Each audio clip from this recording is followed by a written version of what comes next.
Charles Manson, The Music of Dust and Knives. Prologue. The House That Remembers Footsteps. Night in Los Angeles smells of dust and eucalyptus. Up the path toward the house on Cielo Drive runs a telephone wire, a thin vein, the street's nerve.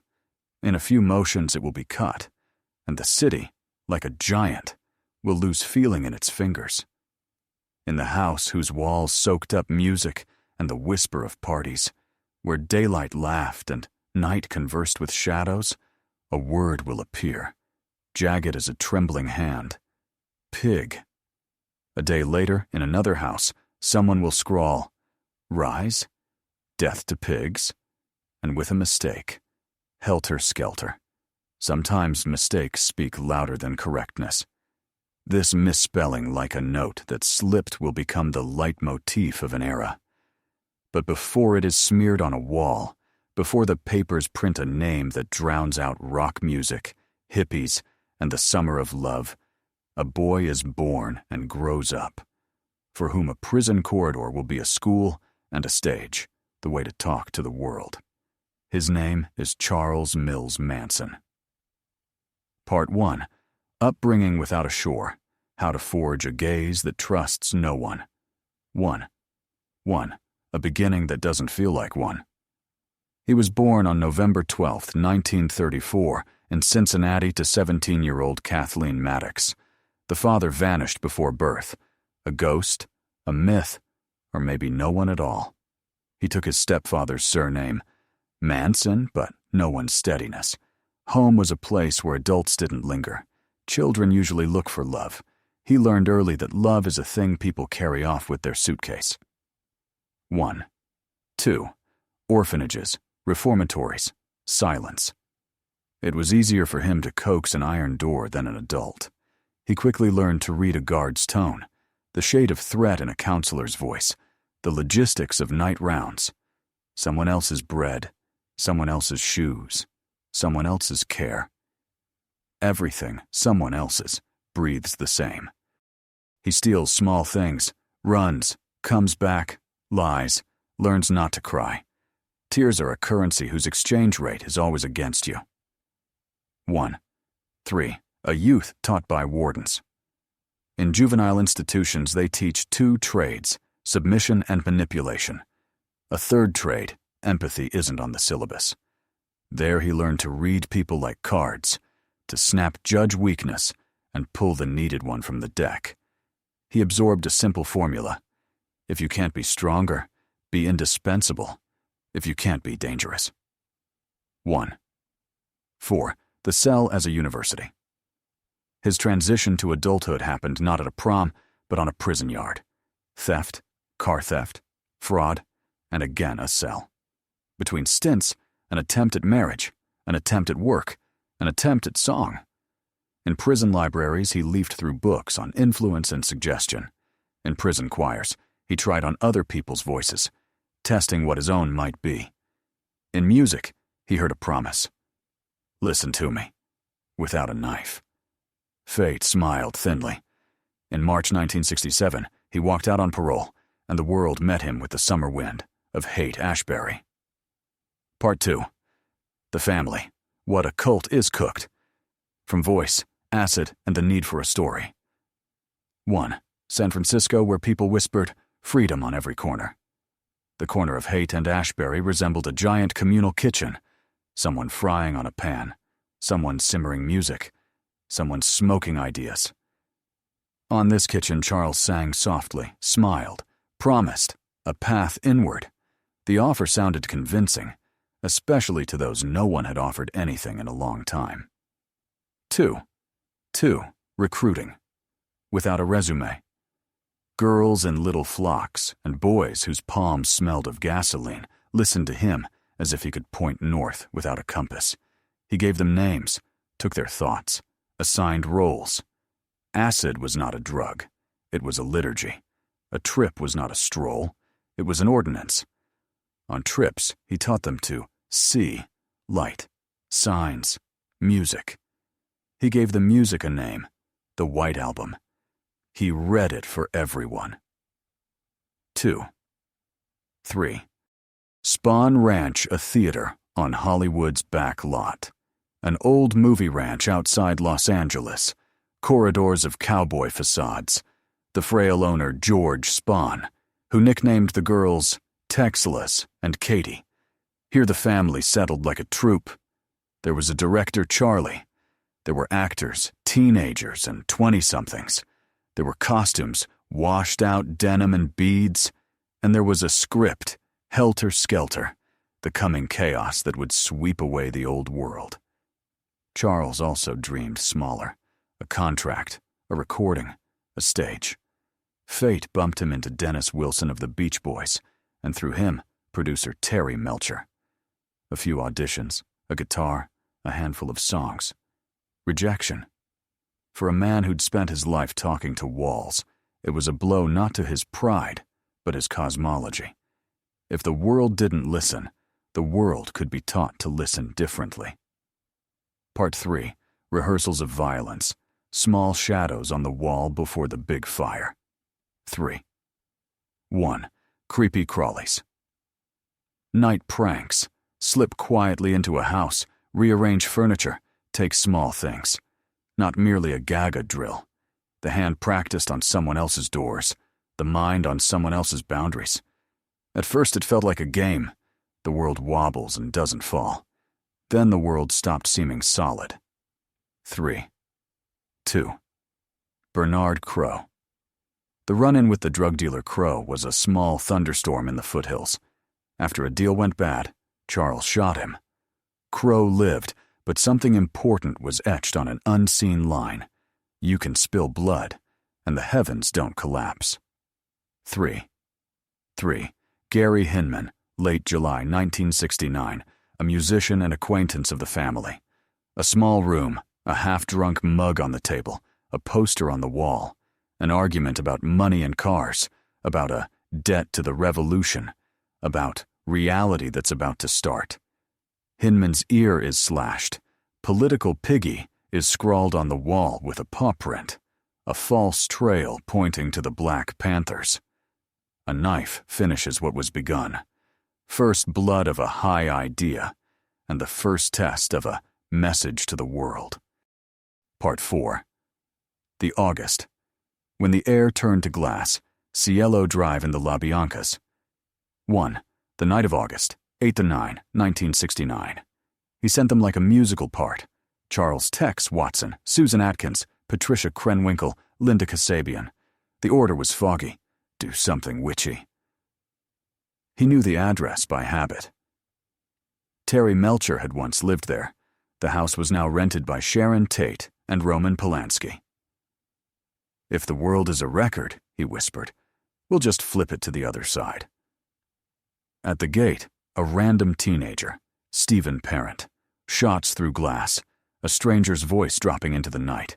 Inside, Sharon, pregnant, Jay Sebring, a stylist, Abigail Folger, a coffee heiress and philanthropist, and Wojciech Frykowski, a Polish actor. They were tied, then torn. On the door, pig and blood. The music of dust and knives drowned the room's music. 4. 2.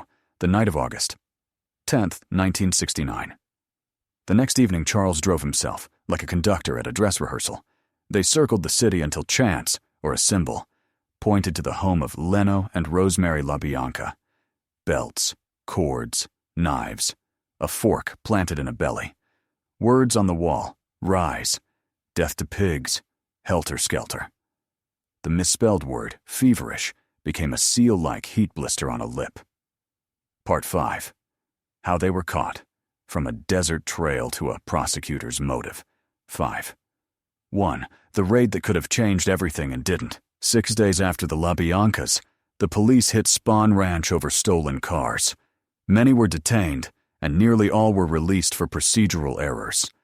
The warrant was not quite right, the timing off. Bureaucratic trivialities, like a punctured tire on an investigation. One of those forks where history could have turned and simply didn't. 5. 2. Moving to the desert, the family slipped to Barker Ranch among the stony ribs of the desert. The desert is great at keeping secrets, but not at muffling gossip. In October, a stolen car bust led to a larger catch, some behind bars, some next to chatty cellmates. Susan Atkins began telling fellow inmates details of the Cielo night the papers didn't have. Sequences, lines, who held the rope. One cellmate talked. Linda Kasabian took a deal. 5. 3. Disunity and assembly. City police and the county sheriff's office worked in parallel.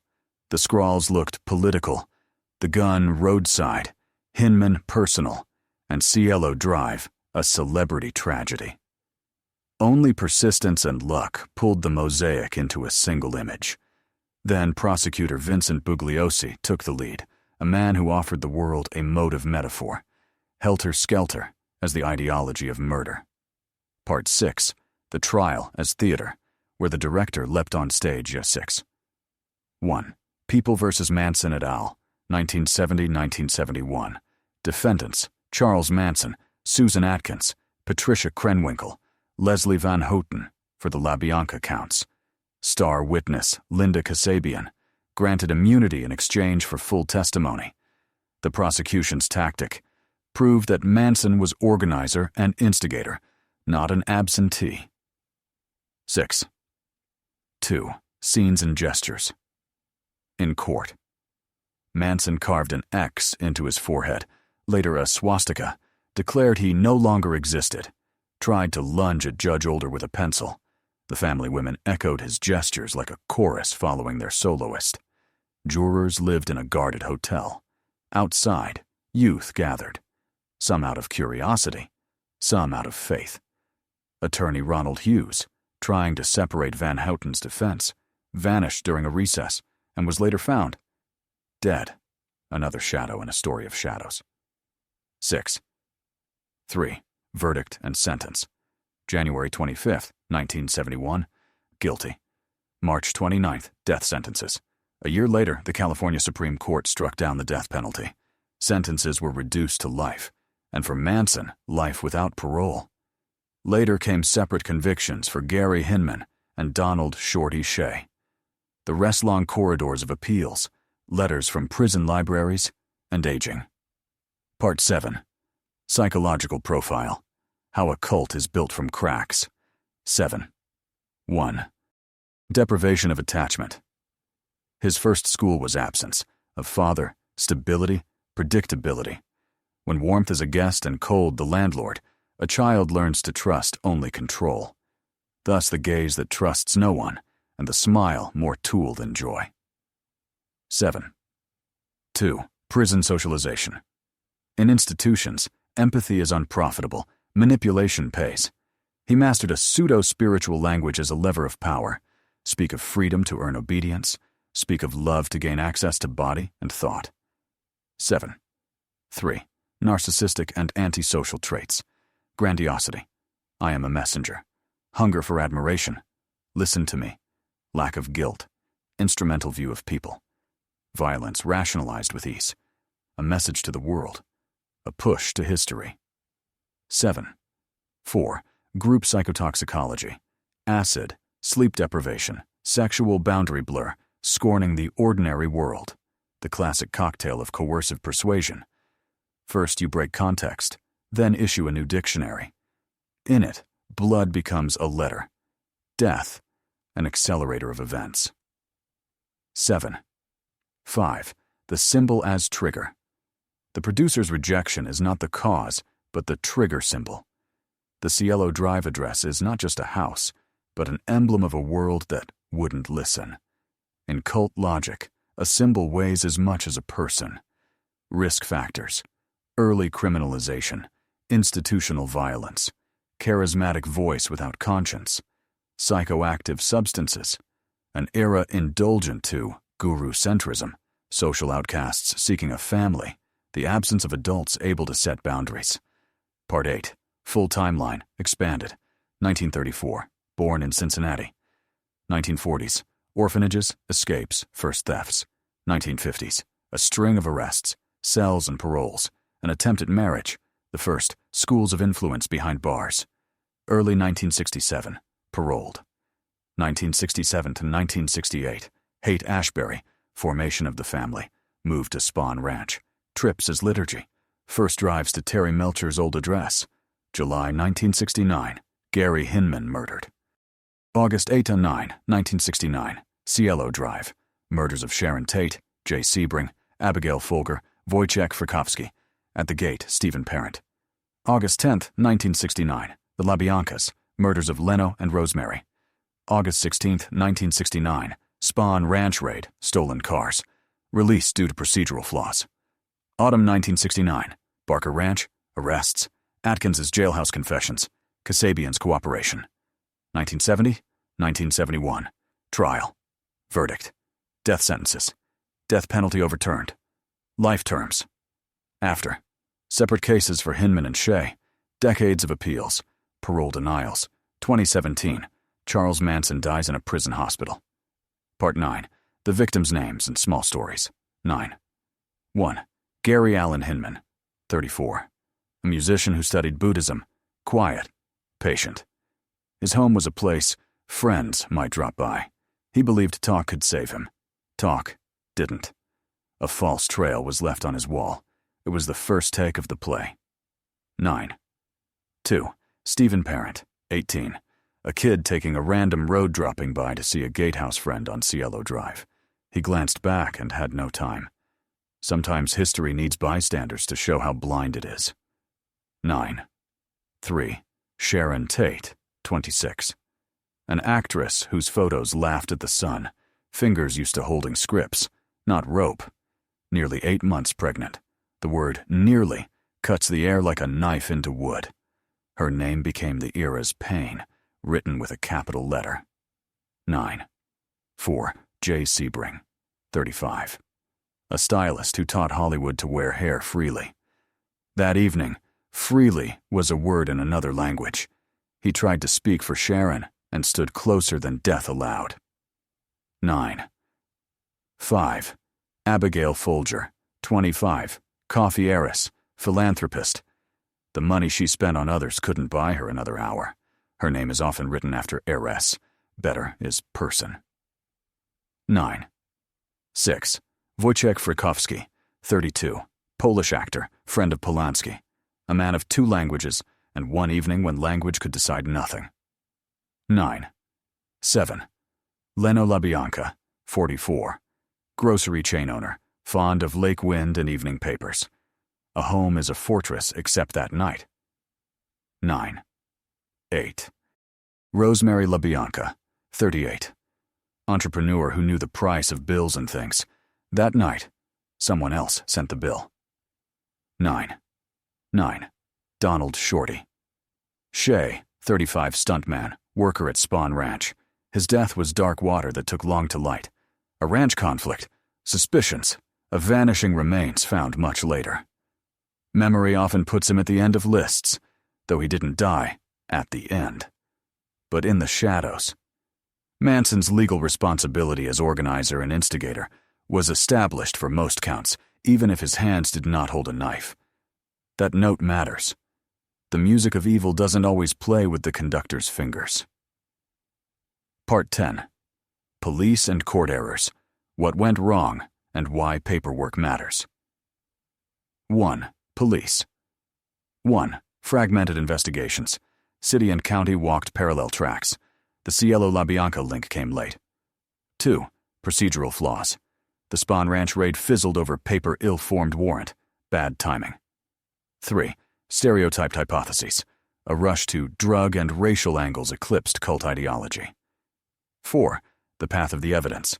A pistol found by a teenager took weeks to reach ballistics, and longer to become findings. 10. 2. Court. 1. Overmediated. Cameras and headlines turned court into a stage. Jurors lived like in a series. Witnesses like in a newsreel. 2. A motive hard to explain. Easier to shout cult or nonsense than to show coercive influence in detail. 3. Pressure on the defense. Attorney Hughes's disappearance deepened fear and conspiracy talk. Result, the Manson case became a manual for agencies, how to coordinate, how to draft warrants, how to handle cult dynamics.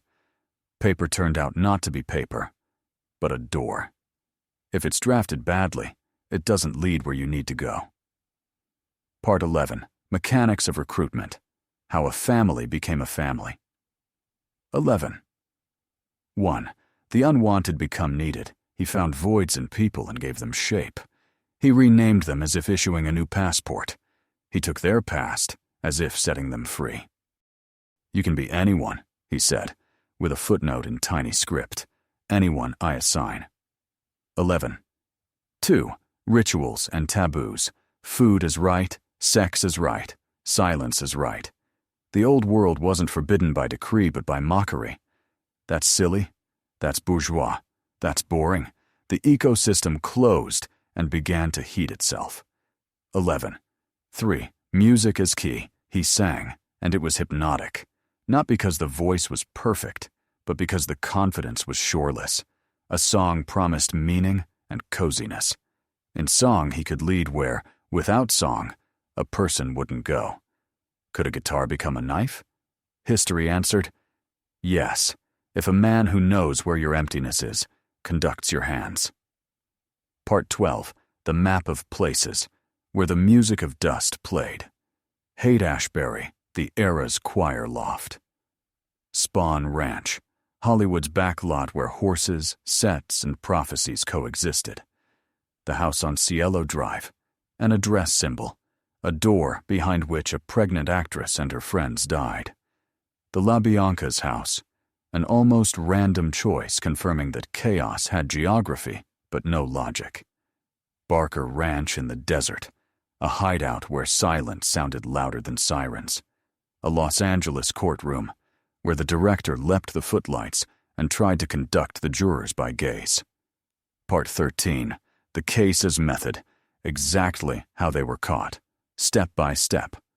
1. Stolen car's entry ticket, arrests over metal, not blood. 2.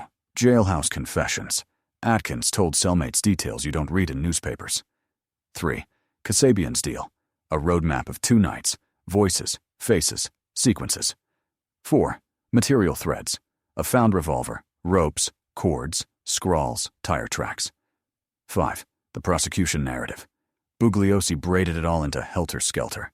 Not just a song title, but a method to explain the unthinkable. Part 14. Myths and what turned out not to be.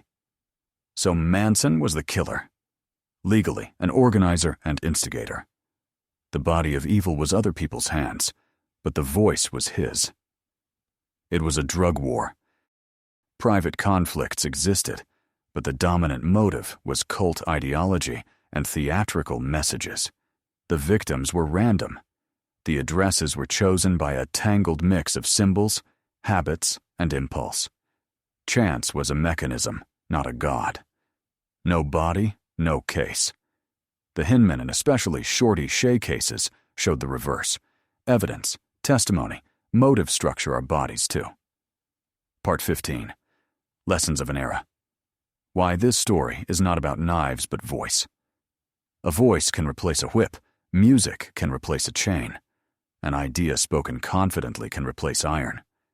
The late 60s offered youth to be part of something bigger, and a man offered to let them be part of his own emptiness, calling it the universe. The world learned, a cult is not exotica but a machine. Boundaries are not boredom but a way to live. Paperwork is not dust, but a bridge. Part 16. The Courtroom. Drama close-ups. Opening. Summer 1970. A hall where jurors live like at a hotel and journalists like in a newsroom. Crescendos. Kasabian's testimony. The X on Manson's forehead. The pencil lunge at the judge. The family's synchronized humming in hallways. Finale. Verdict. Death sentences. Capital punishment overturned. Life terms. Postscript. Long years of revelatory letters. Parole attempts. Denials. Recantations. Relapses of myth. Part 17. Dramatis personae of the family. Roles and trajectories. Charles Tex Watson. Principal executioner on Cielo Drive. Knife, pistol, command. Susan Atkins, participant and source of jailhouse confessions. Her later recantations changed nothing. Patricia Krenwinkel, participant in both nights. Leslie Van Houten, youngest among the female defendants. LaBianca counts. Linda Kasabian, driver and witness. Her map of events was the skeleton of the prosecution. Bobby Beausoleil, Mary Bruner, Bruce Davis, Steve Clem Grogan, figures in the Hinman and Shea cases, each a separate thread in the knot. Part 18. The techniques of influence, what holds a cult together. 1. Renaming, a new name as a new I. 2. Sleep rotation, fatigue makes the world malleable. 3. Food scarcity sexual blur, control the body, control the thought. 4. Isolation, they are enemies, we are family. 5. An ideological frame, war is about to start, we must send signs. 6. Reward and punishment, warmth as currency, cold as tax. Part 19. The thin spots in the investigation, where it could have gone. Faster, early synchronization of the Cielo, LaBianca, and Hinman files. Prompt comparison of scrawls, handwriting, and social circles. Warrant hygiene during raids. Proactive treatment of a cult as a criminal structure, not a commune. Part 20. The long shadow, what remained. After loud trials, silence and order rarely remain. Books remain, films, copies of copies. Songs remain you no longer trust. Letters from prison remain, with clever loops of ink and new gurus trying to speak old words. In memory names of the dead, and addresses turned to symbols. In police manuals, chapters on interagency coordination. In psychiatry sections, on coercive persuasion. In culture, the taste of dread at how closely evil walked with music. Part 21. Chronicle by days, a compressed scale of August. August 6-7, tense talk at the ranch, reading signs, night rehearsals. Evening of August 8th, departure for Cielo Drive, Linda driving, Tex taking command. Night of August 8-9, murders on the hill, the scrawl on the door. August 9th, daytime, newspapers, rumors, a celebrity tragedy. Evening of August 10th, a city drift, addresses cruised, the LaBianca house picked, the second night of blood. August 11th-15, panic in the city, theories, overheated phones. August 16th, Spahn Ranch raid, bad paperwork, and doors that swing open again. Autumn, desert, arrests, confessions, the case assembled. Part 22. Why it matters to tell this again. Because we tend to forget that charisma is not always a gift. Sometimes it is conditioning. Because the words family and freedom can be turned into reins. Because every era has a voice, and evil has ears. If we can't hear how manipulation sounds, we might applaud the wrong man again.